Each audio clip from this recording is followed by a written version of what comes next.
রাজধানীতে জ্বালানি তেল সংকটে ভোগান্তি পৌঁছেছে চরমে। বিভিন্ন ফিলিং স্টেশনের সামনে দেখা গেছে যানবাহনের দীর্ঘ লাইন। ঘণ্টার পর ঘণ্টা অপেক্ষার পরও কাঙ্ক্ষিত তেল না পেয়ে খালি হাতে ফিরছেন অনেক গ্রাহক।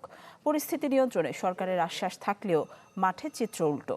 এমন অবস্থায় জ্বালানি তেলের সিন্ডিকেট ভাঙতে কার্যকর উদ্যোগের আহ্বান সংশ্লিষ্টদের। নতুন বাংলাদেশ গড়তে এলো জুলফিকার স্টিল। জুলফিকার স্টিল, ইস্পাত দৃঢ় অঙ্গীকার।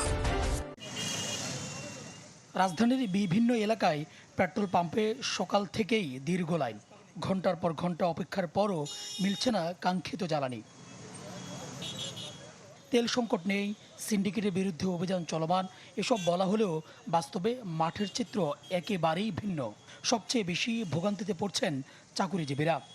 পার্সোনাল অনেক কিছু বাদ দিয়ে এখন এই তেলের পিছনে সময় দিতে হতেছে, তেল নিয়ে তারপরে অন্য কাজে যেতে হবে। আড়াই ঘন্টা সময় গেল, আর 1 ঘন্টা সময় আছে আমার। 1 ঘন্টার ভিতর তেল নিয়ে আমার অফিসে যেতে হবে।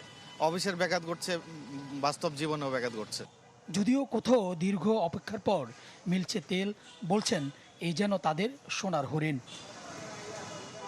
ভুক্তভোগীদের অভিযোগ, পাম্প মালিকদের সিন্ডিকেট, সরকারের নজরদারিতার অভাব এবং সমন্বয়হীনতার কারণে এই সংকট আরও ঘনীভূত হচ্ছে। অতি অল্প সময়ের ভিতরে সরকার এই সংকট উত্তরণে কার্যকর উদ্যোগ গ্রহণ করবে, এই প্রত্যাশা তাদের।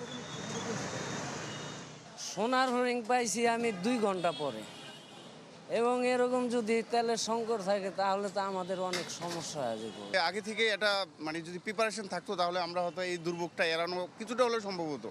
সংকট না থাকলে এই পাম্পগুলো তেলের জন্য বন্ধ, কারণটা তো বুঝতেছি না। ঢাকার বাইরের চিত্র একই। তেল সংকটে ভোগান্তির কমতি নেই। সিন্ডিকেট ঠেকাতে প্রশাসনের তৎপরতা চান ভুক্তভোগীরা। এদিকে তেলের কৃত্রিম সংকটের অভিযোগ তোলেন জ্বালানি মন্ত্রী ইকবাল হাসান মাহমুদ টুকু। জানান সংকট সমাধানের চেষ্টা করছে সরকার।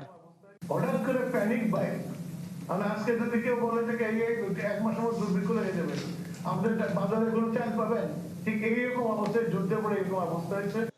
তবে সরকারের পদক্ষেপে কোনো ঘাটতি দেখছেন না বাংলাদেশ পেট্রোল পাম্প অনার্স অ্যাসোসিয়েশনের সভাপতি। যাদের যেটুক প্রয়োজন আপনার আজকে আপনি ওটুক তেল নেন, 3 মাসের তেলের শর্টেজ হবে না।